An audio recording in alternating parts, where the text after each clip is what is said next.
My little brother went missing in the woods behind our house when he was 8. The police searched for 6 days. On the 7th day, he walked back home. But he never explained where he was, and after what I saw 3 nights later, I wish he never came back. We grew up in a small town surrounded by forest, not the hiking trail type, I mean thick, silent woods, the kind where birds don't sing. The day he disappeared, we were playing hide and seek. I remember counting to 50.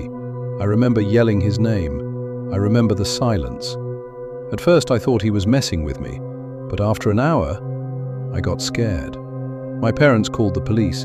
Volunteers searched everywhere. They brought dogs, helicopters. Nothing. No footprints, no torn clothes, no signs of struggle. It was like the forest swallowed him. My mum stopped sleeping. My dad barely spoke. After 6 days, everyone started saying the word no one wanted to hear. Dead. Then on the 7th night, around 2:13 a.m., someone knocked on our front door. 3 slow knocks. My dad opened it, and there he was, barefoot, no scratches, no dirt, wearing the same clothes, smiling. My mom collapsed crying.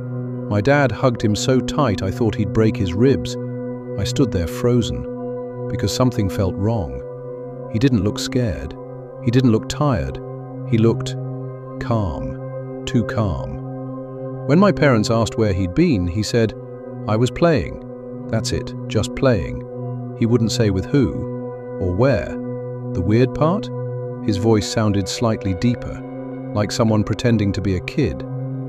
The first night he was back, I heard him laughing in his room at 3 a.m. Not giggling, laughing, like a grown man trying to copy a child's laugh. I went to check. His door was slightly open. He was sitting upright in bed, in the dark, not moving, just staring at the wall, and whispering, "Almost ready." I ran back to my room. I told myself I was imagining things. Over the next 2 days, small things started happening. He stopped blinking normally, like he would just stare for way too long. Our dog refused to go near him. It would growl and hide under the table whenever he entered the room. And the smell. His room started smelling like wet soil, like fresh dirt after rain. On the 3rd night, I woke up because I heard something outside my bedroom window. My room was on the 2nd floor. There was no tree near my window. My heart started racing. Then I heard my brother's voice, right behind my door, softly whispering, "Let me in." I couldn't move. I knew he wasn't inside. I could still hear scratching at the window, which meant whatever was at my door wasn't outside. I didn't answer. The whispering stopped. Then I heard footsteps walking back down the hallway, and the scratching outside stopped at the same time. The next morning, I checked the yard. Under my window, there were handprints in the dirt. Not footprints, handprints, like something had been crawling. That night, I decided to stay awake. Around 2 a.m., I heard my bedroom door creak open. I kept my eyes closed, slow breathing, pretending to sleep. I felt something climb onto my bed. The mattress dipped near my feet, then near my chest. It crawled over me, its face inches from mine. I could feel its breath, cold, wet, and it whispered, "He knows." Then it climbed off, walked out, closed the door. The next morning my parents were gone.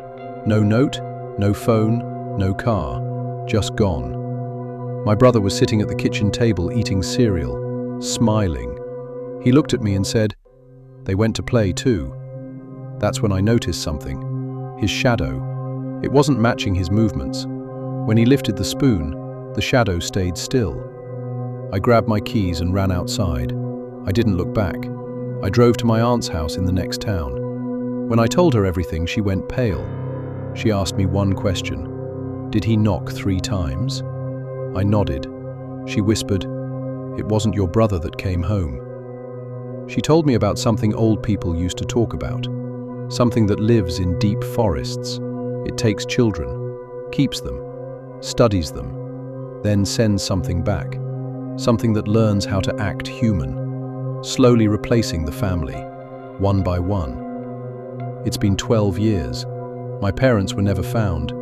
The police think they left voluntarily. My brother? He still lives in that house. I see him sometimes when I drive past. He stands in the upstairs window, watching, smiling. And last week, I got a letter in the mail. No return address. Inside was a photo. It was taken from outside my apartment, second floor, by my window. And written on the back, "Let me in." 3 scratch marks were carved into the photo.